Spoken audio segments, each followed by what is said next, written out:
Fellow actors, writers, directors, and production crew, welcome to Small Talk with Tony, the interview series where we sit down with people in the biz to make small talk. I'm your host, the owner, chief storyteller, and the Tony behind Tony Video. Now, over the course of this series, you will hear stories and personal experiences from people just like you. So, let's make some small talk. Actions always find a way to shine brighter than the things you say. So, today's guest is the beautifully talented Camilla Maxwell. Camilla is a writer, theater director, and actor who is originally from Australia and is a current resident of Western New York. She is a graduate of the Macquarie Academy in Sydney with a Bachelor's of Media in Writing. She is a former company member of the American Academy of Dramatic Arts and is a resident playwright with Mind the Gap Theater in New York City. I've had the pleasure of being directed by Camilla in First Look Buffalo's 10-minute play festival, Halloween. So will everyone please join me in welcoming our next guest. Camilla, my dear, thank you so much for taking the time for some small talk. Thank you, Tony. Thanks for having me. It's good to be here. Well, Camilla, you have quite the resume and a lot of different things that we can talk about, but let's just take it from the beginning. Talk to us about the start of your journey and where it all began for you. Well, I come from a family of performers. My dad is an Elvis impersonator, and he's a part-time lawyer, part-time Elvis impersonator. From a young age, he was performing, so he kind of thrust us all into it. So I started when I was about 8, and I would compete in what we call speech Eisteddfods in Australia.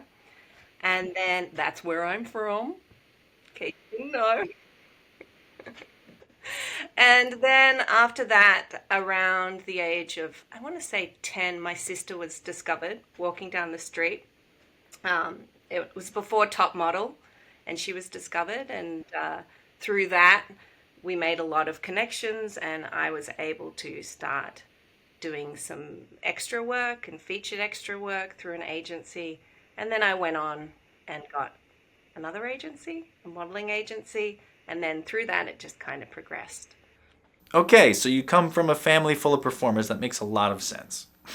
Yeah, I mean, when I was growing up, I don't know if I told you this before, but I wanted to join the circus. So I spent months and months learning how to ride a unicycle, and I used to ride it everywhere. Like, I honestly was like, this is my calling in life. The circus is going to come to town.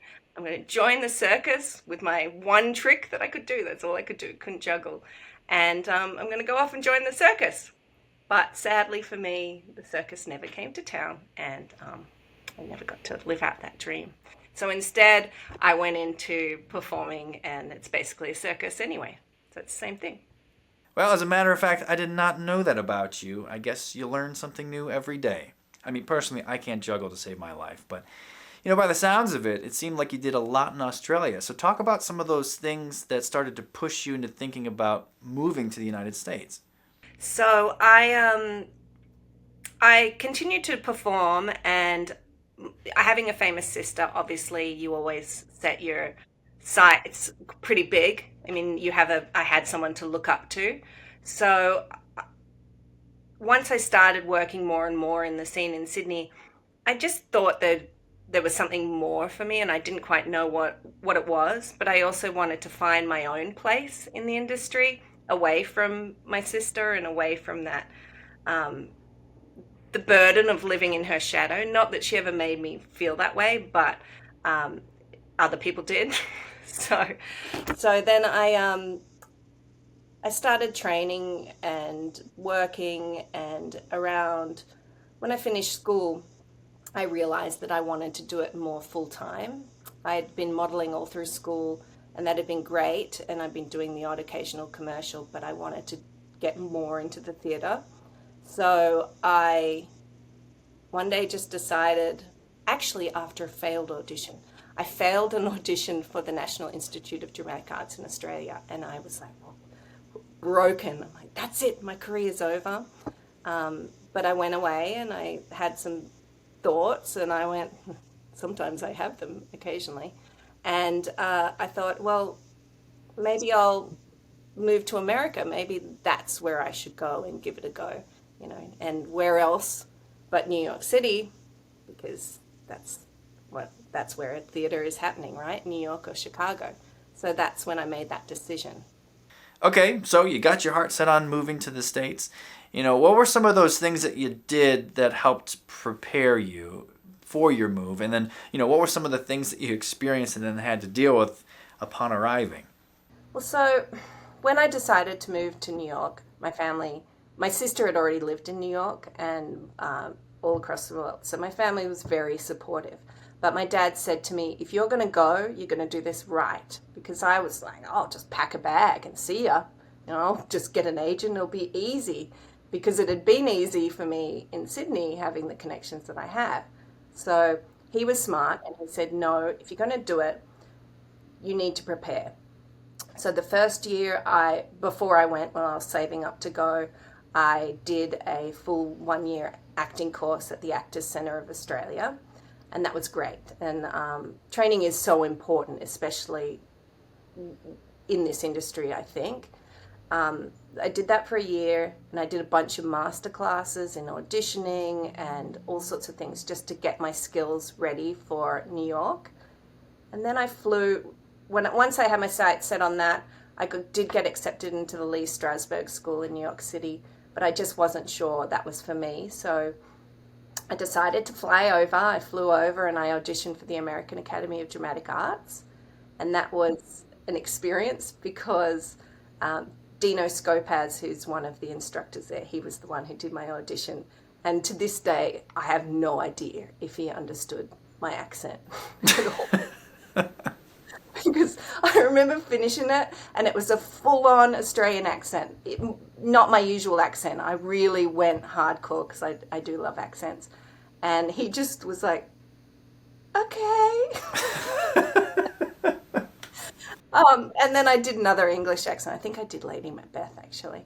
And I got accepted into the American Academy. And I flew home. I saved up for a year. And then I packed up my stuff and I moved with 2 suitcases and I think about $3,000 or $4,000. It was pretty stupid. And arrived in New York. But I arrived in the middle of a blizzard. And we don't have snow where I come from.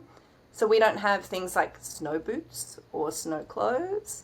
And I got off the plane and I went, I've made a huge mistake. What the hell is going on here? I mean, it was crazy. It was so cold. And I'm walking around in Australian-style tennis shoes. So you have to imagine, what do you call them? Sneakers. And you have to imagine they're completely aerated. And I probably got hypothermia 3 or 4 times. And that's how I arrived in the Big Apple. Well, I'm glad that you made it. And it sounds like you had quite the entrance. So, Yeah, you made it to New York. Talk to us about your experiences within your first year of being in the city. And, what were some of those things that you discovered and how did you get situated? Well, the first thing I realized when I moved to the city was I found the people really welcoming. I was really lucky. I made some great friends straight off the bat through the academy, and just even on the street, New Yorkers were so friendly. Some weren't. That's a story for another time. But it's New York. It was crazy. I'm walking down the street, and you're seeing things that you should never see in your life. But it makes for amazing material when you're writing, and straight away, I feel like my creativity was amped, like 2,000-3,000 points, because I was seeing things which I had never seen in my life. I remember this one time I was on a bus and I was going, I think, to the Lower East Side, and I saw this little kind of Nana type lady, and she grabs this guy on the side and goes, "Excuse me, you're so tall." And I looked at her and I was like, God, what the hell? A, what's that accent? And B, it was just like an episode of The Nanny. Do you remember that show? Unfortunately, no, I can't say I've seen it. And but it was just like an episode from TV, and I started to realize I've been watching all these TV shows like Seinfeld and The Nanny growing up, all of these American shows thinking, wow, it's just ingenious that they come up with this stuff. And then I got to New York and I went, oh, they didn't come up with this stuff. This stuff is actually real. Like, these people actually exist. So that was just such a cool eye opener for me. And then you're in New York and you're in this giant melting pot. I went to school with internationals from all over the world. I mean, my best friend is a soap star in Mexico City. And then I have friends in Italy who are directors, producers, and they all came to New York to train. So you're in this giant melting pot of culture, and you can't help but absorb that. And it starts to become part of who you are. Coming from Australia, where I knew everyone, I knew the industry, to this crazy city, which you can't even describe unless you've lived there, been there, visited them. Well, that's interesting because I guess when you get used to something after a while, it becomes an expectation. And, once people find themselves in a certain comfort zone, it becomes very hard to get motivated and also try to grow from that. Whether it's writing, acting, or just about anything, really. But what's interesting about your experience is that even though you were put into a different environment, you already had knowledge of the industry, which seemed to be very beneficial for your move to the city. So what do you think were those main things you did in Australia that helped? One of the most important things that I brought with me was, I've always said, my religion is very simple. My religion is kindness. And I've always said that from a young age. And I think in general, Australians do tend to be quite kind and quite welcoming. And in the industry in Australia, sometimes I experienced that, and sometimes I didn't because of my family, my sister. So I really tried to bring that with me, and I brought that to my work ethic. And I think that is something that is really important, because we are putting ourselves out there, whether you be a writer or a director or a producer. You are putting your heart out there for people to judge and critique and love or hate. And that's a lot. Most people can't do that. So if you are in the industry, having that kindness, I think, just, it's so important on so many levels, because you don't know what the other person is experiencing. I think that's something I really brought with me from Australia, from my past experiences. And I do try and continue to live that daily, particularly in my professional life. That's a great way to put it. So I guess to recap everything, you talked about working in Australia, you talked about working in the city, and for those that may end up finding themselves working in Australia, how would you describe working there, and how does it differ from working in New York or just the United States in general? I think in some ways the industry is easier in Australia. I think people tend to be quite welcoming in a lot of ways, and it might be easier for you to get an agent, might be easier for you to get work. I think, though, one thing that I found working with Americans is Americans tend to be a lot more positive and outwardly positive, whereas Australians are a bit more, yeah, whatever, you're not that good. Whereas Americans, like, yeah, go you. If you succeed, I succeed. We all succeed. And I think that's something that I found a little bit different. In Australia, we call it tall poppy syndrome. And the idea is that a poppy is a type of flower. Actually, I think it's a flower that makes opium. But the poppy grows, the poppy that grows the tallest is often the one that gets cut down first, is kind of the Australian mentality. So if you want to be big and flamboyant and live your dream, like being on stage or being as a writer, then you are going to be more open to criticism in Australia, I think. Whereas in America, I don't know, people tend to be a lot more open to you living your dreams and giving it a go. And so that has been my main difference that I've seen between the two countries. I really like that metaphor. It paints a very clear picture, and it's just easy to understand the analogy. Now, for someone like you who's a triple threat, you have all these different facets. You're a writer, director, you're an actor, you've even done some modeling. So which one of those things really resonates with you the most, and why do you think that is? Definitely writing. Writing has always been something that's been really important to me. I like the ability to create characters. I like the ability to control a scene and a situation.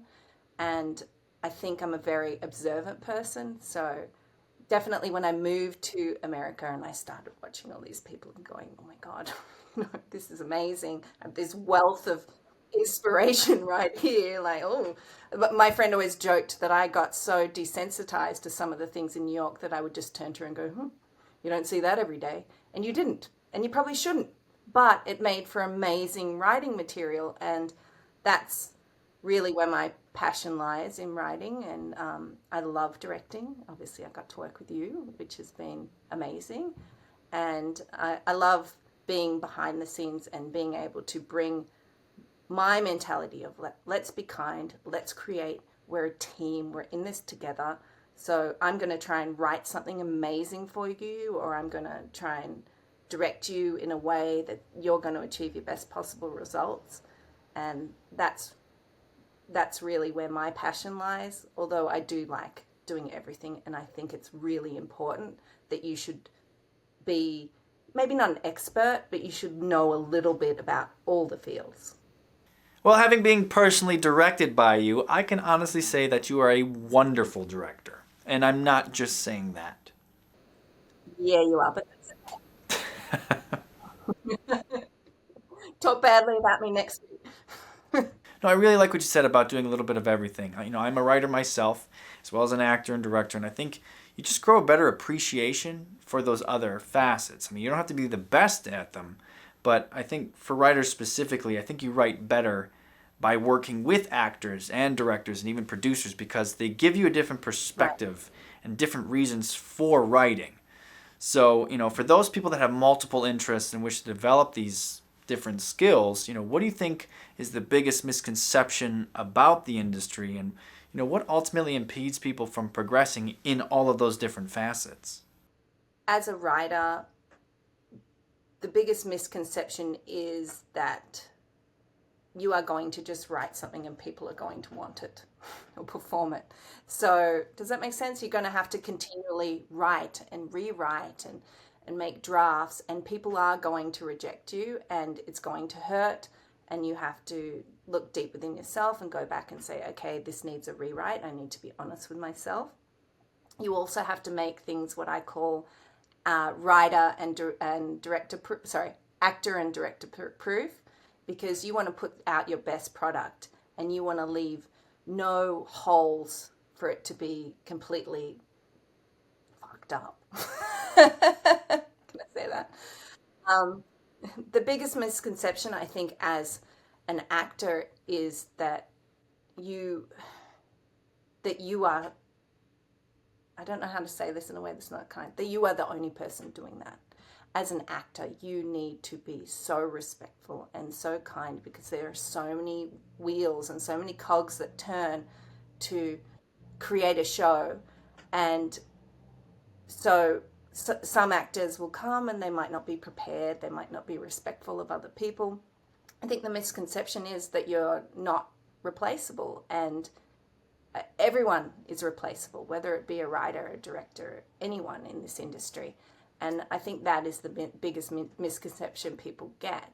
I also think it's so important to be continually working on your craft. And some people think, well, I did that one course and I'm fine.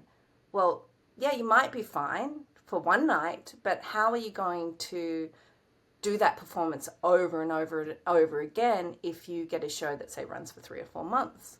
So that's where training comes in. And I think training is so important in order to have a longer career, a more successful career. And that's the same with writing as well, and directing. You need to keep honing your craft.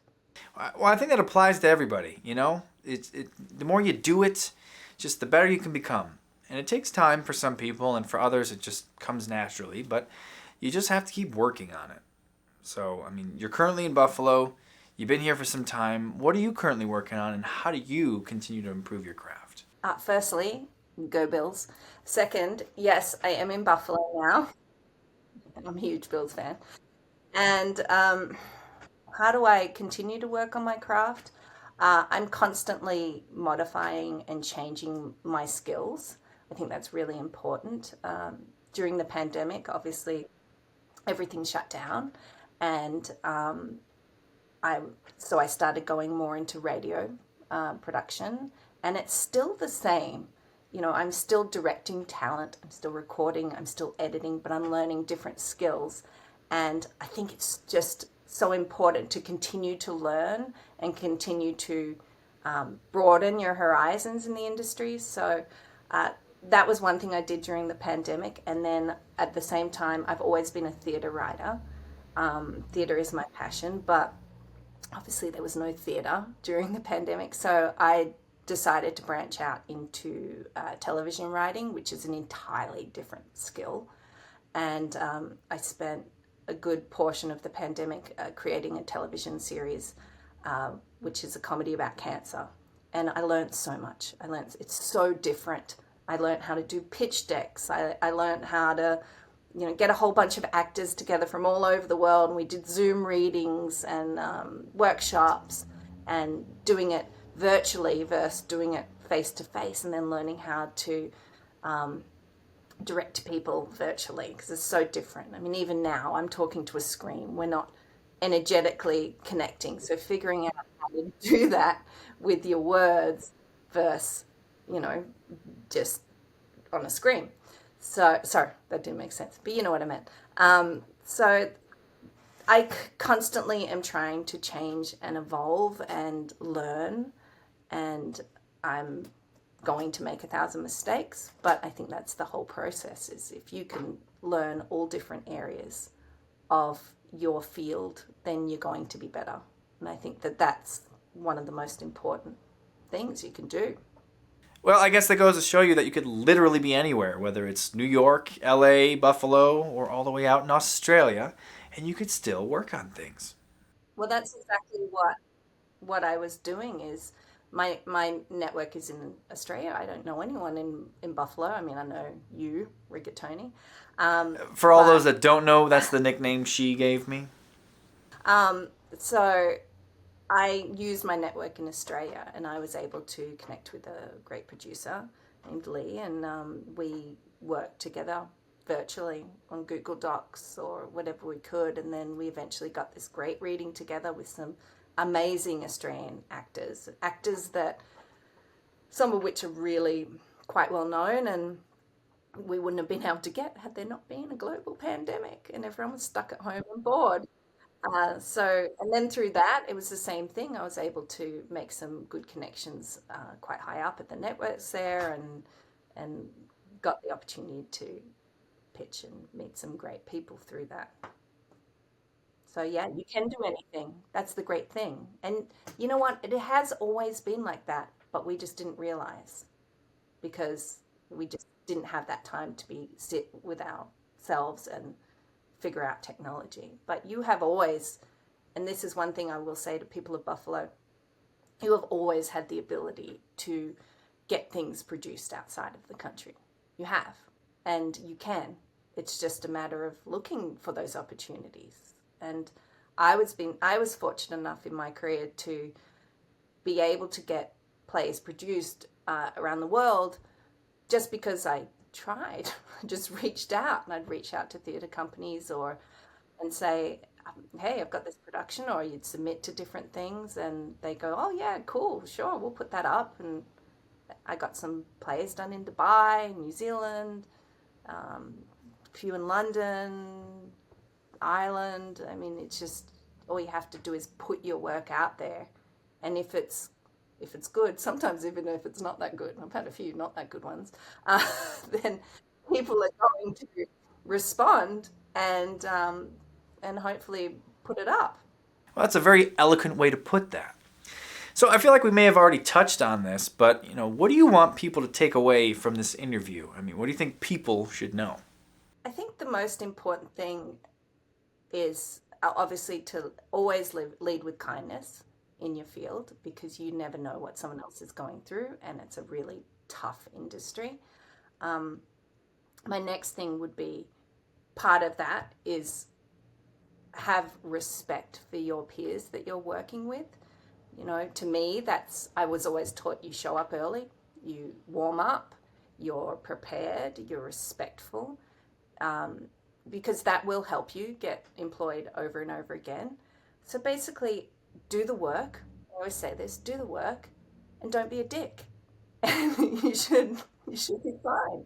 Well, you heard it here, folks. Don't be a dick. Yeah, Camilla Maxwell. It's so simple. It is so simple.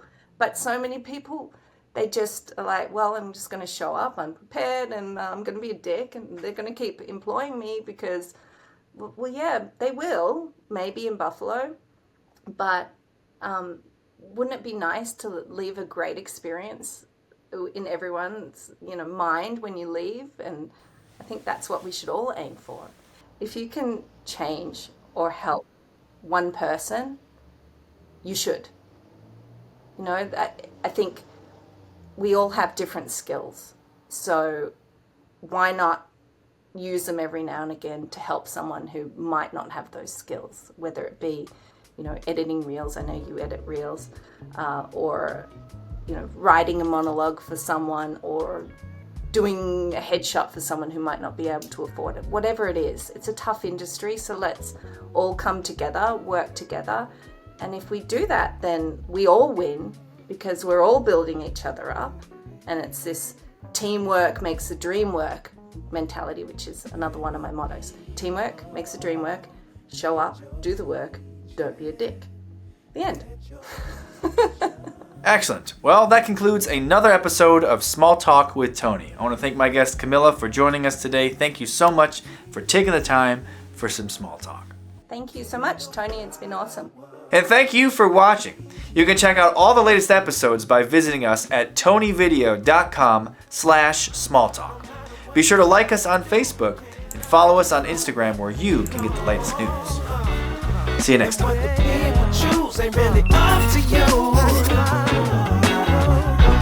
Actions always find a way to shine.